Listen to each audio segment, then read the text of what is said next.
down. All right, Barry says I don't have to read his whole bio here. So this is Barry Remencio. Barry was raised on a hog and grain farm in northeastern Alberta. Attended U of A, worked as a DA in Lamont, Maclavation, Two Hills. He transferred to animal nutrition out of Edmonton. I worked for 8 years in the private industry as a technical support consultant, crop consultant, feed mill nutritionist, before returning to Alberta Ag as the beef and forage specialist. Barry was also our key contact with the government and came to many of our Ag Service Board meetings. Barry completed a master's degree and runs his own nutrition business. You're a Mencio Egg Consultant, and he provides nutritional recommendations and balances ration using feed results. He can come up to your farm, collect feed samples, have a good discussion, and help you out to figure out what the best options are for your operation. Barry keeps current with new developments in the nutrition world and is involved with several research projects. And he's going to come and talk to us today about nutrition and early development in the meal count. So Barry also was a wealth of information when he was our key contact, and I always liked hearing his take on and his information on biochar. So anyway, Barry, I'll give you this as I load up your presentation. Thanks, Marty. Today's presentation is going to be a little bit different than what I typically give. It's not just going to be feed this or feed that. We're looking at the other side of the coin. What happens when you don't feed your cows properly in early pregnancy, and how does that affect the calf's performance? And Annie says don't forget about the bull. So definitely have some slides in there about feeding the bull and what's required for keeping them up in shape, because if the bull isn't up to par before he goes out in pasture, he's not going to do his job as efficiently as he could. You broke the computer, Marty. I did. It went boom.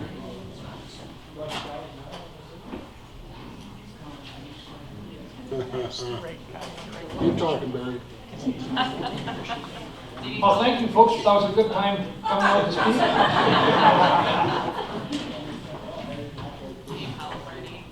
You must have a joke better than me, Marty.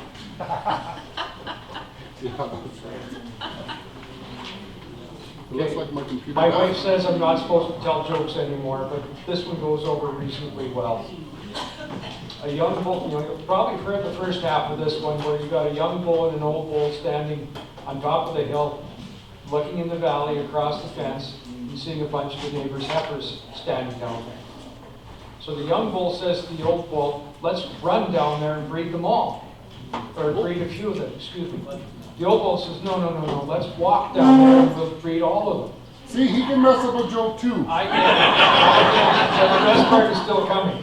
Oh, yeah. So anyway, they get down to the bottom of the hill. There's a barbed wire fence standing between them and the heifers. The young bull, being agile and nimble, he just jumps over and he goes and starts courting the heifers. The old bull, being a little bit more arthritic and crippled up, he couldn't jump the fence, so he tries to go through.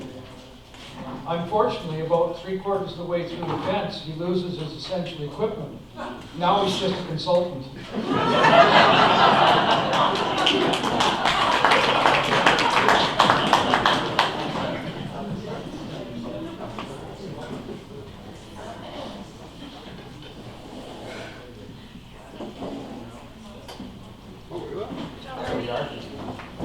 Except for it's not.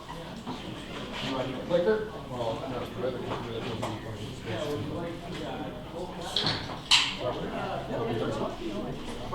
But you didn't set it here to full screen. No. And it's, see, it should just go on the presentation. Please tell you what.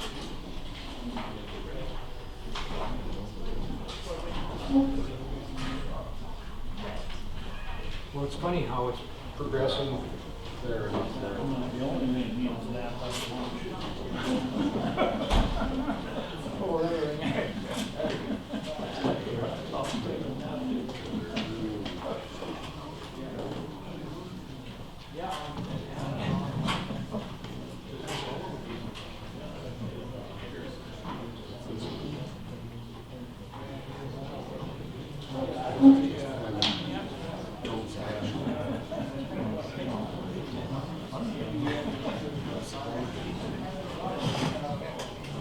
Technology works great when it works.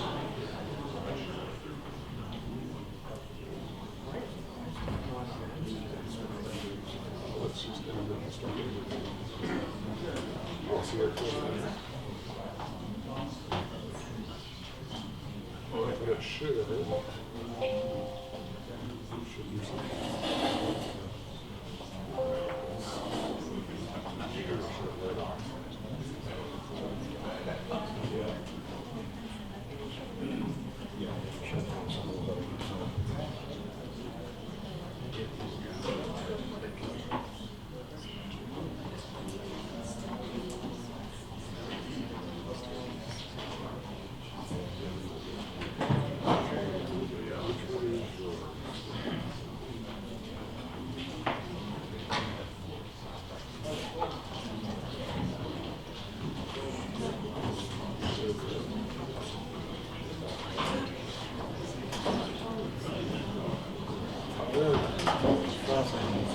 There we go.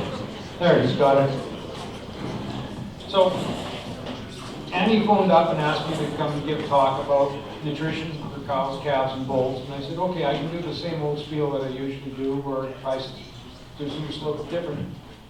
And one of the subject areas that I've been reading on recently is how does the nutrition program that that cow is getting, how does that impact the weaning weight of the calf, the final weight of the calf, mature body size?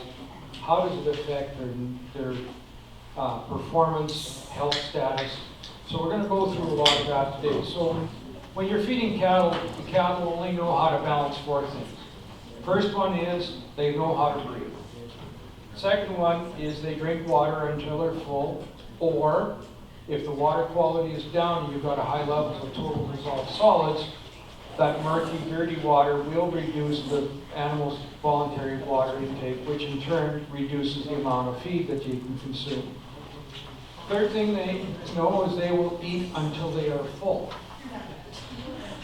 As long as the ration contains more than 50% dry matter, they will eat until they're full. If you get them eating silage, that's 70% water, they will eat until they're full, but unfortunately they're filling up on water, not on dry feed, so they're not actually getting the total amount of nutrients that they need on a daily basis. And the fourth thing is the amount of salt that they consume. So there's your regulator when you're looking at mineral packages, or in this neck of the woods you've got a lot of areas that have high sodium content in the water, which is 39% of the weight of salt. So they'll actually get all the salt that they need from the well water or from the dugout water, and they will not want to eat any of their minerals free choice. So water does play a big part in this whole picture as well. So it's up to us to balance the rations for them. Unfortunately, they don't know how to read decimal points or percentages, so that's where we have to do our job for them. So what we're going to do today is look at the nutritional requirements of cows and bulls, limitations on that, what happens when cold weather sets in, and take a little closer look at the mineral and trace mineral requirements, because blue salt by itself, it'll provide the salt, the cobalt, and the iodine, but there's a lot of other things that need to be done with the trace minerals, copper, manganese, zinc, selenium, and you never get through a winter's feeding program without actually, putting a pen to paper and figuring out what the economics are. So I'll try to do a few little things there on how to compare purchasing different types of feeds and what to consider, and then into the real interesting stuff of what happens when pregnancy is initiated and how that cow's nutrition program influences how that calf develops. So always looking at a ration, there's something giving you problems. There's always the first nutrient that is limiting or where your program falls apart because it's not sufficient to meet the animal's requirements. But the interesting thing is, example in this picture, you got protein being your limiting factor, and you're going to have to adjust your ration so they bring more protein into the ration, so that fixes that problem. But what's next? Then you start running into problems of being short of energy, and it's the continual development of the ration to bring everything up to the same level that makes the difference and makes the program work. Nutrient rules of thumb. This is what I use when I'm balancing a ration for cows, mature cows, mid-pregnancy, late pregnancy, and after calving. 7, 9, and 11% protein, and then your total digestible nutrients or energy density at 55, 60, and 65%. A lot of the hays that we have are typically someplace in that 9 to 13% protein. Corn silage, unfortunately, is only about 7 to 8% protein, and energy concentration in most hays are in that 62, 63% on average. You can see some real good stuff. Green feed can be really good as well, but typically that's why you're looking at feeding 2, 3, 4 pounds of barley or oats a day to get the energy levels up on the lactating cow rations. For calves, this one's a little bit trickier because it all depends on how fast you want those calves to grow. A replacement heifer should only gain 1.75 pounds a day during the start and during puberty. If you push them harder than that, the mammary tissue or the udder is developing 4 times faster than any other tissue in the body. So if you're feeding them too hard or pushing them too hard, what's going to happen is the udder is going to fill up with fat, not milk secreting tissue, and they're not going to be able to milk for the rest of their life. So you've got to be careful.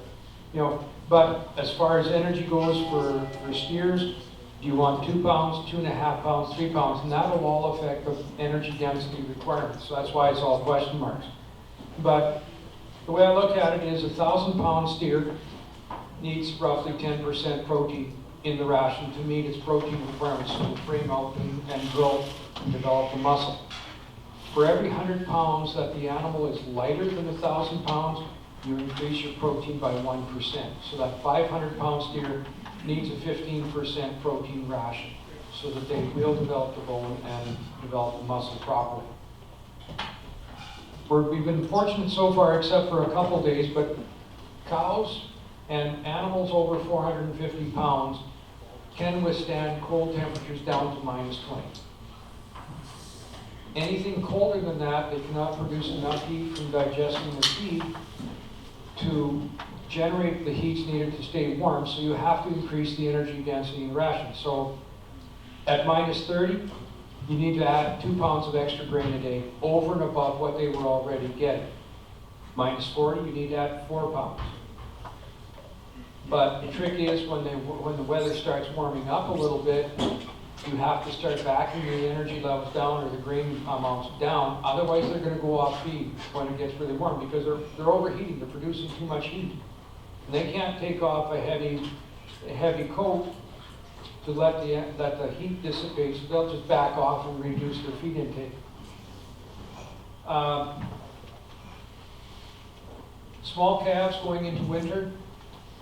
Everybody's got a few small calves that came late by surprise. Maybe it was one of those bulls that came across from the neighbors, who knows.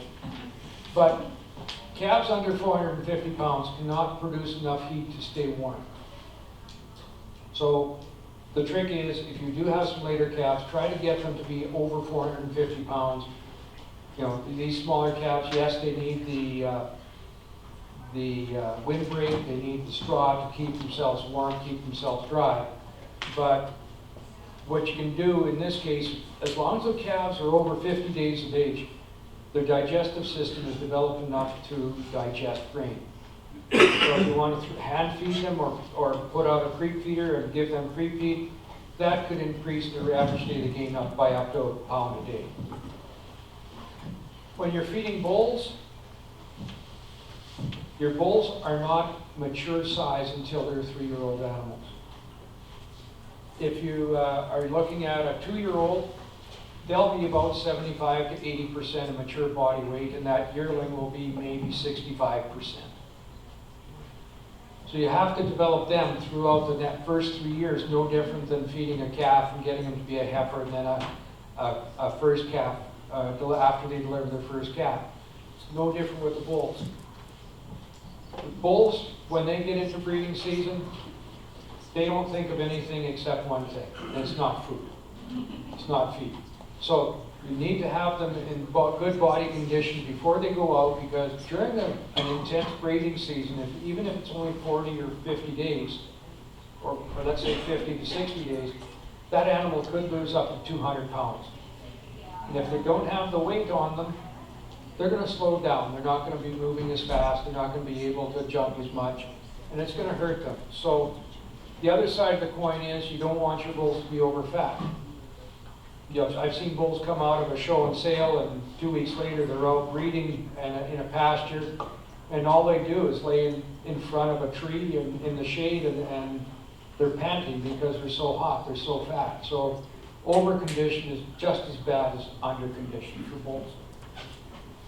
So when you're looking at requirements at maintenance and breeding season, your cow can be at that 7 to 9% protein. Bulls have to have a higher protein content so that they keep their muscle strength up. Proteins of 12 during the maintenance period of time. Breeding season 12 to 14. Energy levels, there's 7 points difference between breeding season and maintenance.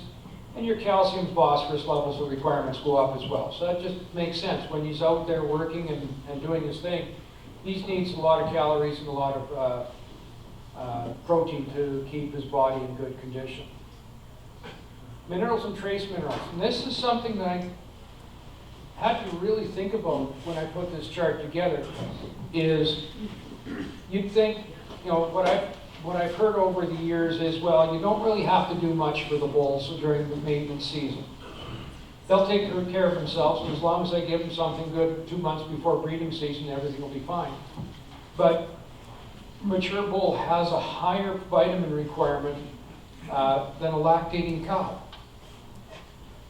Because if you don't have the proper vitamin level in there, the development of the sperm and the motility of the sperm is affected, and he's not going to be as fertile. Vitamin E is especially important. The books are saying a 300 minimum, but I would say that you're probably, the last 2 months before calving or before the breeding season, he should be up into that 500 range. Luckily, if you're breeding in July or August, the grass has got a lot of vitamin precursors in there, so it's not a problem, usually, as long as the grass is nice and green. But if you're calving in January and your breeding season starts in March, maybe early April rather, and you're feeding them dry hay loses its vitamin activity after about 6 months of storage. So there's really nothing in there for them to use. So you really have to supplement, especially if you're in that early calving season of January, February. If you're feeding silage, 100% of the vitamin precursors in silage are destroyed during the fermentation process. So don't expect to get any vitamins available from feeding silage as well. Copper, manganese, and zinc, all the trace minerals, they're up there. The requirements are reasonably high.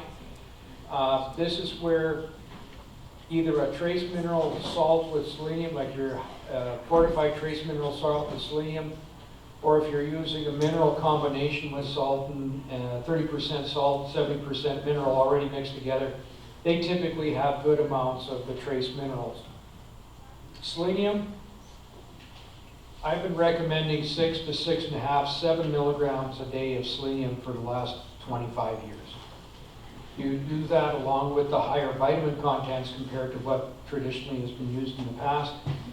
A lot of the problems with reproduction, a lot of the problems with health issues they seem to be mitigated or decreased when you do give them the proper vitamin E and selenium. Because vitamin E and selenium work together like a pulley and a belt. Without one, the other one doesn't work, so you have to feed them both. I know that these levels are double than what the Canadian Food Inspection Agency has for regulations right now, but talking to people who are bringing out the new regulations, hopefully within the next year, they're upping the limits to that 0.5 milligram per kg of body of feed intake. So they recognize it has to be up in that 6-7 range, 6 to 7 milligram intake per day under the new regulations. So yes, we tell you it's always good to provide feed to your cattle, but you can't break the bank while you're doing it. So take advantage of situations when you don't have the high requirements or the high requirements that are there for cows in lactation. So take advantage of the cows in mid or late pregnancy with that 7 and 9% protein requirements and 55 and 60% TDN. So using an average mixed hay with 11% protein and 62% TDN, what you can do in mid-pregnancy is you can feed 15 pounds of straw along with 23 pounds of hay, and you'll make it through. Right now, the differential between feeding hay and feeding straw is roughly 4.5 cents a pound. So if you can put in 15 pounds of straw instead of hay, you're going to reduce your feeding costs by 60 cents per head per day. Fairly substantial, and they'll still do well on it. Late pregnancy, you're not going to have as much wiggle room, only 5 pounds of hay, and then after calving, you're going to need to feed about 7 pounds of oats, or roughly about 6 pounds of barley. The only difference is if you've got the Nasser or SO1 oats, the brown oats, they have more fat in them. They have the same energy density as barley. So if you've got the SO1s or the Nasser oats, feed them exactly the same way you would with barley. So feeding the right program and having the ability to mix and match and reduce your feeding costs is one part of the picture, but what's the good deal? What is the proper, or how do you calculate if you're getting a good deal on a bale of hay or buying feed from the neighbor? You always want to go ahead and compare the value of that feed on a dry matter basis. So we're looking at a 1,400 pound bale at 15% moisture or a 1,800 pound bale at 35% moisture. Which is your better deal? And if you do the first step, you can say, well, both of these bales are running me 11 cents a pound, or $100 per bale, which is roughly 7.1 cents for the 1400 dryer bale, and only 5.5 cents a pound for the wetter bale. But what are you buying? You're buying the dry matter. You're buying the feed. You're not buying the water. So converting it back, if you look at the 1,400 pound bale at 85% dry matter, only gives you 1,190 pounds of dry feed. If you look at it that way, your cost per pound of dry matter is 8.8 cents per pound. On the 1,800 pound bale, same price per bale, your cost for dry matter is 8.5 cents. So even though you've got a lot more water in that heavier bale, it's still a better deal than the drier bale. But work it back to the dry matter basis. And that's just for what's in the bale. What's it costing you per pound of dry feed? The next step is, how do you calculate the value of the nutrients? And the first one I always look at when you're buying supplements is protein. That's typically what we're having. Corn silage this year, the numbers I'm seeing are only in that 7.5 to maybe 9%. A lot of the hay is 9.5% protein, so not enough to make it through lactation. You're going to have to supplement or change feeds when you hit the lactation period. But canola meal versus field peas. One's at home, one's not. Getting prices off the website yesterday, They're basically the same cost, $4.50 and $4.55 a ton. But the difference is, canola meal is 38% protein and peas is only 24. So when you work it back per pound of protein, your canola meal's at 53.7 cents a pound, and the field peas are at 86. So even though you have to go out and spend that $450 a ton for either peas or for canola meal, the canola meal is a much better deal for you for what you're buying. When you're looking at protein from tubs and liquid molasses products, the tubs 90% dry matter, liquid molasses 60% dry matter, or as you would look, if we twist that around, those liquid products are 40% water. Protein, your cost per tub, $140 for a 220 pound tub. Liquid molasses is about $770 a ton. Working it out backwards, you have to bring everything back to a dry matter, so that 220 pound tub will provide you with 198 pounds of dry matter. The ton of molasses will give you 1,300 pounds of dry matter. Working out your price, the tub, $2.29 per pound of protein. Liquid molasses products, $1.09 per pound of protein. Figure out where you need to spend the money or what you want to do. I know that there's situations where you have to use the tubs, you have to use the blocks, but realize that there's a cost associated with it. And I'm not picking on anybody, but be aware of what it's costing you. We've got a good economics specialist in the crowd here right now, and John's going, ooh, yeah, this is important. The other thing that you can use is on the Beef Cattle Research Council website. They've got a couple of really good calculators on there. The one I look at, if I want to have it quick down and dirty on the value of the feeds, is this feed value calculator. You put in the price of barley, the price of canola meal, the energy and protein concentrations on that, and that's what they use for a base on all the other calculations. So we've got Hays 1, 2, corn silage, oat green feed. I know the numbers are a little small and I apologize for that. But basically what it does is it uses the value of energy from the barley, the value of protein from the canola meal, and then say, okay, how does this one feed compare to another one? And the larger your differential, your positive differential on the value, that means you're getting a better purchase. If you're getting a negative number, that's telling you that it's not, or it's less than some of the other feeds in the process. So here's an easy way to go ahead and look and say, okay, I've got 3 choices for purchasing feed. Which one is my best deal? And this will help a lot. How do you reduce feeding costs? Wean your calves early. Yes, you have to feed them a grain and forage ration, but doing it right, you'll maintain or maybe exceed the weight gain of those calves, what the calves would get on the cow for the last 30 or 45 days compared to when you would wean it traditionally. So you can maintain that 2 or 2.5 pound gain on those calves. What it does for the cow is it gives her an opportunity to put some weight back on her back if she's a little bit on the skinny side. And with some of the pastures going down early this fall, and quality going, plants maturing a lot faster than normal because it was a dry end of the growing season, giving those cows a chance to put the weight on makes a big difference, because if a cow is 200 pounds light, and that's when you can start seeing the short ribs and the tail head and the back, it's starting to show. That's roughly about 200 pounds difference in body weight compared to one that's in good condition.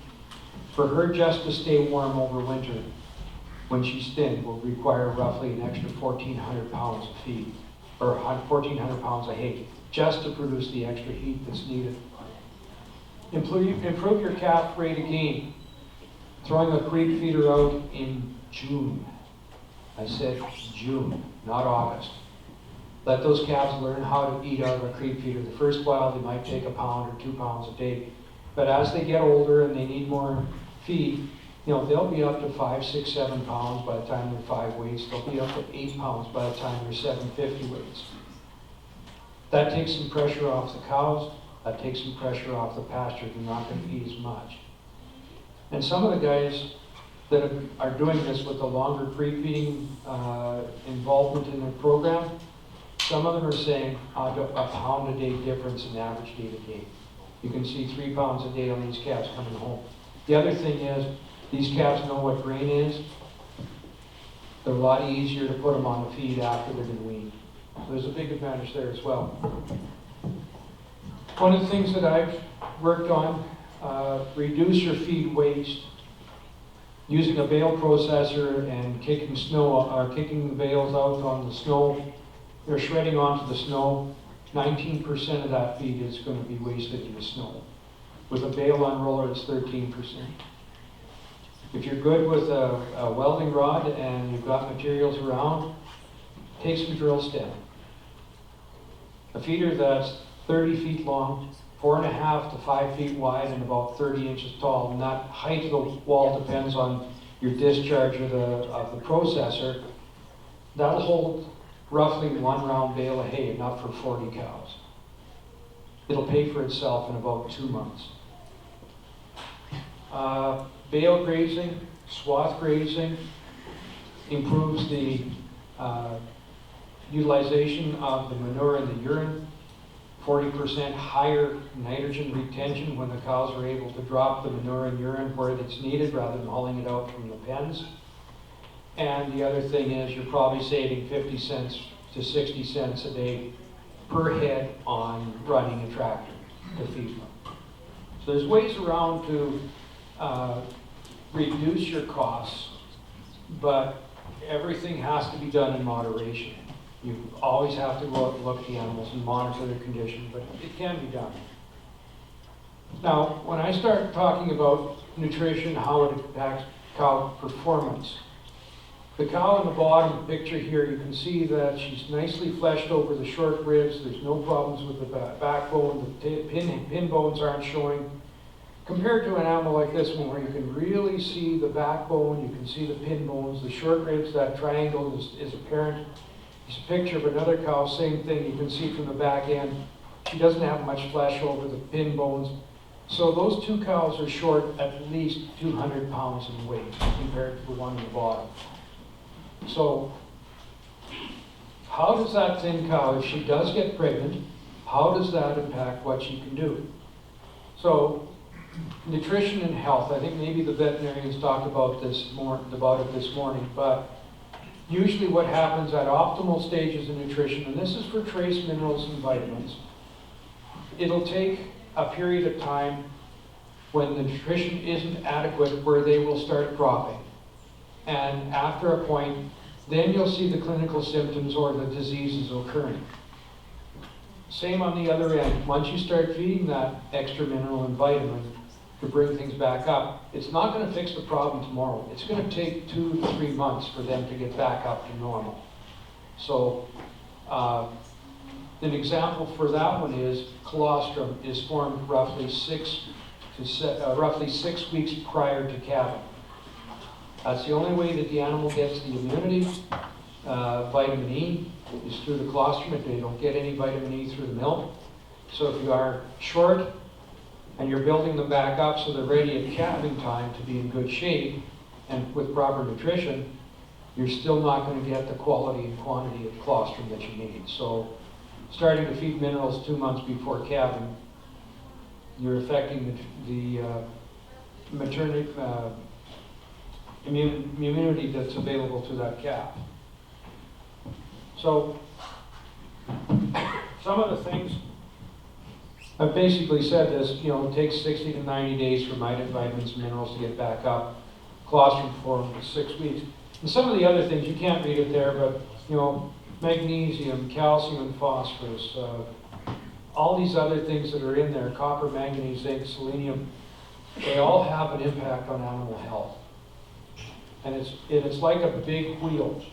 You change one piece of the puzzle or one piece of the wheel, it affects something else. You always have to have them balanced. So, with a cow in lactation, it takes roughly 12 weeks for that animal to maximize feed intake. Peak lactation occurs about 8 weeks after calving. So you're really having to push these animals right at that early stage of lactation. And what do you expect? 81 days post-calving, just before they maximize feed intake, you're throwing the bulls out there, adding more strain onto those animals. So it compounds itself. It's something that if you're not up to condition or if you're not up to the nutrition, what can happen is, let's say you've got cows that are either thin, moderate, or good condition. 60 days post-calving, only 46% of those cows are cycling. And you want to have your cows cycling once before the bulls go in. That improves your first service conception rate by 20%. Even at 90 days post-calving, 66% or a third of those cows still aren't cycling, and there's going to be probably 10 to 15% at the end of the breeding season that still haven't cycled. Whereas you get your cows in good shape, 91% cycling at 60 days, and at 90 days, 100% of them are cycling when the bulls are turned in. So body condition score makes a big difference. The bottom line is, this is the American chart. I was talking about a body condition score of 3, which is the Canadian system, which goes from 1 to 5.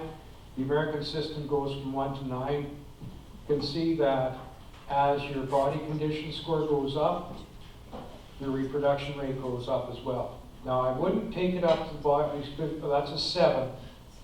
And that's when the overfat cows start having problems conceiving because they can have cystic ovaries or just not cycling at all. So that 6 number, which is the body condition score of 3 in Canada, that's about the peak. Not too fat, not too skinny, everything works well.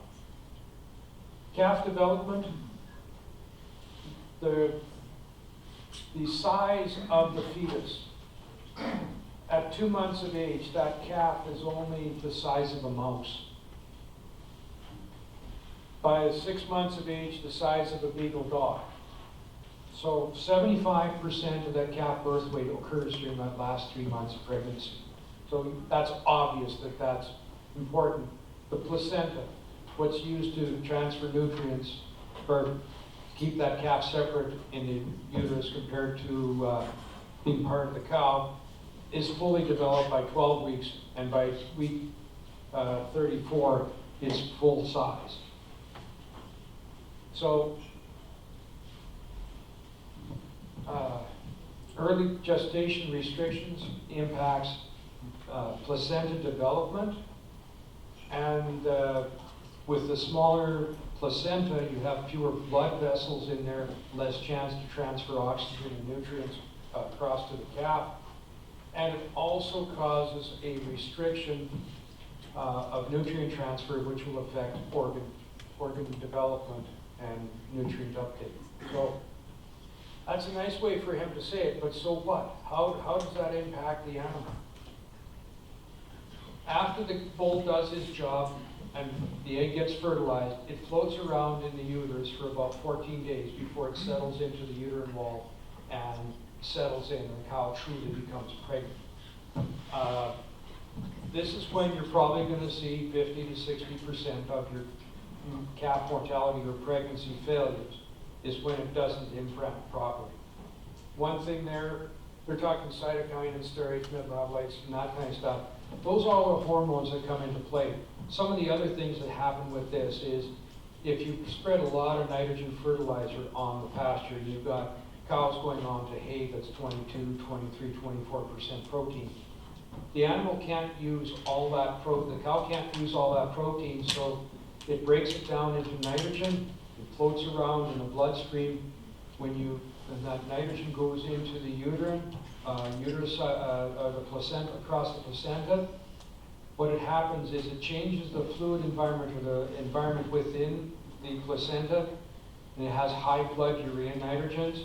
that prevents the fertilized egg from implanting. So there's things that happen that way. Nitrates will do the same thing. They'll prevent cows from getting pregnant because of high blood urea nitrogen levels. Placenta regulates fetal growth. Now two things here that I tried to find a good picture on the website, and it shows that, yeah, you've got your cotyledons. It's basically the buttons that you can see when the placenta is expelled. That's what's transferring the nutrients from the cow's blood system into the calf's blood system. And then inside that area, you've got the embryo. Easier way to think about it is you've got your placenta, which is surrounding the calf. And you have to get the nutrients across that barrier so that the calf can use it. So, poor nutrition the first 30 days of pregnancy reduces blood flow and growth on that fetus, even though it is very, very small. During that very, very early developmental stage, within that first month, you get differentiation of what each cell is going to do. So you've got some that'll be muscle cells, and some will be bone cells, and some will be, organs and different tissues, and the heart and the lungs and the spleen. So at this very, very early stage, it's organizing itself. What can I do with the nutrients I have available? And basically the thing is, if you have an excess of these cells during the differentiation, it'll affect how much of that organ is going to be developed. So in this embryonic stage, the stem cells that are being developed either go into conductive tissues or cartilage. So everything's getting put together in the development of these stem cells. So by day 50, the embryo is fully developed. You can see visible organ systems present. Placenta is functional. So, heartbeat detected at 20, 21 days, 22 days of age. Limb develops by day 25, testicles by day 45, ovaries by day 50, day 60. So that early stages of development really sets out what is going to happen to that calf over the developmental period. So that's why early nutrition, yes, it's in the period of lactation, which means that they should be getting a good quality, program, a good quality nutrition program. But if you run into a situation like last year where some guys were short of feed, the quality that was needed, and those cows didn't milk as well, it didn't only hurt the calf that they were supporting, it was also negatively impacting next year's calf. So what do these stressors do? Higher mortality, morbidity, slower growth, composition changes, metabolic disorders, heart and lung problems, and all the other things that are listed on the far side. I'm not going to go after all of those because you guys can read just as well as I can. The big ones, though, is heart and lung development for during that early developmental stage. If you're short of nutrients, the heart and lungs will be reduced in size. Air sac development is reduced, oxygen availability is reduced, and when they're born, they can't breathe as well. They can't get as much oxygen because the lungs are smaller. May increase the incidence of BRD when it gets into the feedlot because they do have that respiratory challenge. Lung development, when you're short, lung and trachea development, if the nutrients are short, those tissues are 40% smaller than a calf that is in good condition or has been properly nourished in that first 3 months of pregnancy. Pancreas, low protein, high energy diets. Structure and function are changed. You don't have as many T cells and number of cells that you need to develop. Offspring are more prone to diabetes. Usually you hear diabetes in humans, and if you talk to my aunt, her cat's got diabetes. So, diabetes, weight loss, poor hair coat, high sugar and ketone content in the urines, which is basically some of the same symptoms that we get as humans with diabetes. You know, high blood, weight loss, poor hair coat, or lack of hair, whatever you want to do. But muscle, same thing. They're not developed. There's two different stages in the calf's life that they develop muscle tissue. After they get past about 6 to 7 months of pregnancy, you cannot develop any more muscle tissue, so you're set. And all that happens after that is those muscle tissues enlarge and get bigger. And you're limited, and we'll show something so important that is. It's unfortunately the development of the muscle, or development of the muscle is one of the lower priorities during pregnancy. They'd rather, you know, the nutrients are taken to the heart, to the brain, to the high energy, high functioning tissues in the body. They want to make sure those are working properly. So early pregnancy, you can see that the organs are appearing and primary expression of the T cells, the muscles, the bone tissue development. Into the secondary myogenesis or development of muscle tissues occur from month 3 to month 7. And then after that, you get muscle and fat development based on what tissues are already there. So it's set. There's a cycle in that system that really makes a difference in what you can do. You're right. Well, maybe they aren't quite as big, you know, maybe they're not getting nutrients as well as they should be. But what's the big deal? As long as it's born healthy and everything's okay, we should be fine. Unfortunately, with the stem cell development, nutrient availability, there's a hormone that's there. If it's in high levels in early and mid gestation, that increases the amount of muscle development, which is great. If they're lower condition, it increases the amount of fat formation. No different than what you've got with a calf, a heifer that's developing in the udder. Too much energy, more fat being produced. The reason I mention this is some of these people that are going in with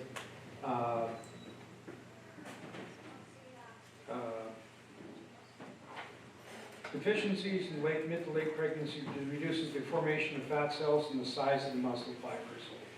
In other words, the overall growth rate of those calves is going to be reduced. Reproductive organ development. This is really interesting. Granted, it is for sheep, but sheep are a little bit different than cows. About 40 days into maintenance, a ewe develops the number of eggs that she's going to drop, which limits or indicates how many lambs are going to be born. So if these ewes are thin, they aren't going to drop as many eggs. You're going to get more singles and adult twins rather than triplets and quads. So it does make a big difference. Quality of pasture during mid and late gestation. If you're granted, this is out of work out of Australia, but what they found was the higher quality protein on pasture improves the rate gain and the marbling score in that finished calf. Even though this is in utero, the quality of that pasture before she drops that calf will influence the final size of that carcass and the amount of marbling in that meat. A little bit of hard numbers on this one. This one's a little bit tough. And I think I'm just going to pass on this one because it'll explain the same thing on the next one. But basically, what they were looking at, low protein, low energy, high protein, low energy, low protein, high energy, and then high energy and high protein.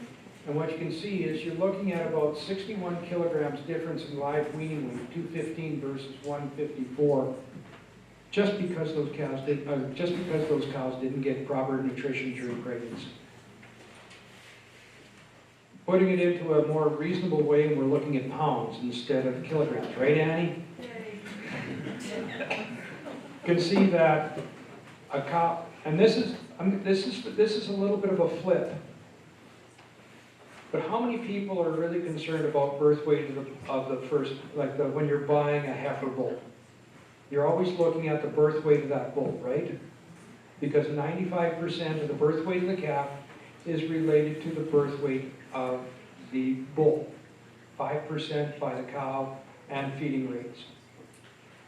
So, if you're looking at a low body birth weight bull, you're wanting a calf in that 65-pound range versus 85 pounds, you're losing 3/4 of a pound average daily gain from birth to weaning, just because that calf does not have the capability to grow. If you look at the backgrounding period, not much difference in average daily gains, but in the feedlot, your bigger animal, just because it was larger at weaning and backgrounding a little bit better, you got about 100 pounds difference in weight of those calves coming into the feedlot, and you're looking at 150 pounds difference in finished weight on those calves. So over-selecting for low birth weight bulls is cutting into your paycheck because that calf doesn't have the capability to grow.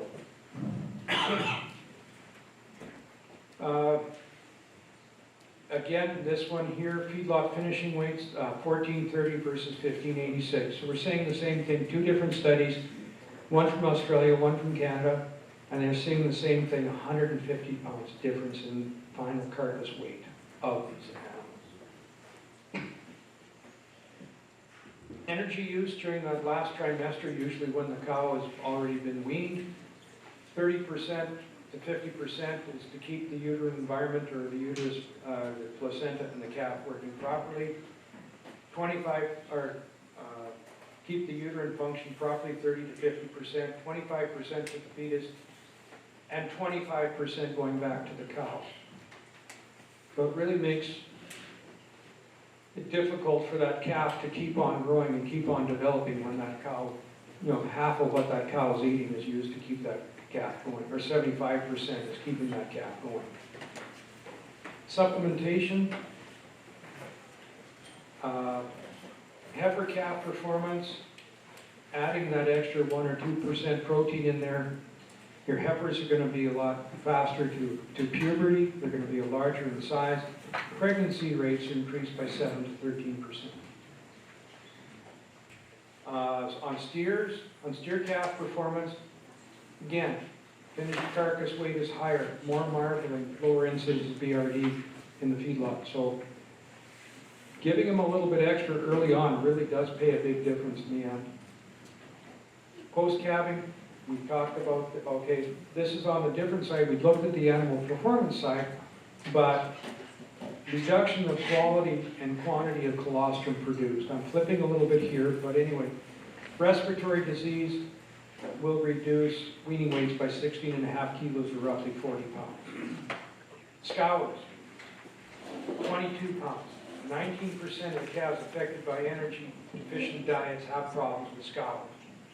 And community, again, has a big impact as well. Now here's the interesting part, this epigenetics. If you keep replacement heifers, and you're using the same feeding program from generation to generation, if you've got a small birth weight bull and use that for 3 generations, what's going to happen then is that the calves from that 3rd generation think that this is the normal way that we're supposed to be functioning, and this is all that we're going to do. It's basically reprogramming the genetic capability of the animal. So after 3 generations of deficiency and not feeding properly, you're going to be stuck with that size of an animal for future generations. So and the only way to get rid of that is to replace them with animals that have been fed at a higher plane or bring in a bunch of breeding stock from someplace else. So you're perpetuating a problem. If you're underfeeding, it's going to be with you for a very long time. In conclusion, if you're not feeding right, more embryonic abortions, more problems with lighter weight calves at weaning, more scours, more pneumonias and problems with that, and also smaller finished carcasses. So if you've got a buyer and they you've been selling to the same guy for years and years and years, and they realize that your calves are not finishing out as well as somebody else's, they'll probably take a little bit of a discount at the ring or through electronic sale. So it all comes back down to that bottom line. And it's affected either by how you're feeding your animals and the cost of feeds, or what you're producing for the calf.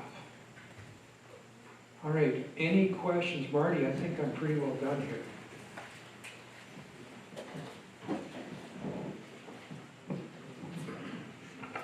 Questions? I know this group likes to corner people after the talk, so one of the questions I had is the very last slide before this one, when he was talking about epigenetics, and if you do something wrong for 3 years, three generations, what if epigenetics is wrong for way more than that? Maybe? Absolutely. That is the problem with Father's Day. Sometimes it just makes me think of all the things that I do wrong. Marty, there's a question in the back. Oh, question in the back.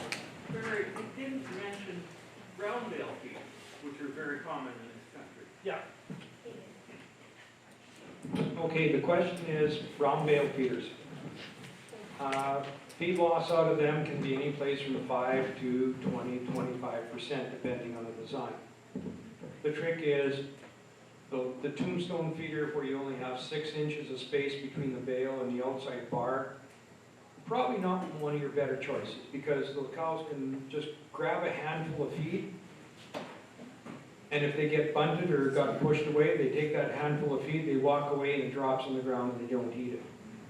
If you can have a feeder where the bale is set a minimum of about 12 inches in from the outside rail of the bale feeder, have bars at a 2-to-1 slope, so that the animals have to turn their head sideways a little bit to get in. The head comes back up straight, and if she wants to back out, the bar's catching her behind the horn and behind here, and she can't get out. And all the feed that she drops is inside the feeder, so they can still go down to the bottom of the feeder and pick it all up. It's not falling on the ground outside.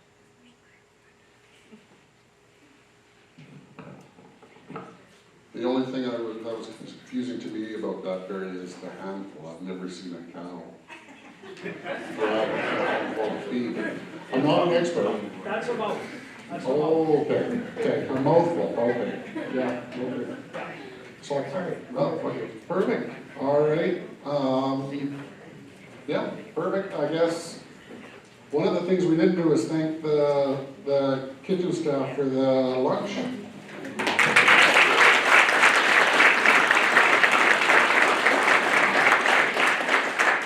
We ordered chicken and they gave us beef. I don't know what's going on. I'm just kidding. It is Cattlemen's Day. We did get beef. How about a hand for Barry on his presentation? Absolutely.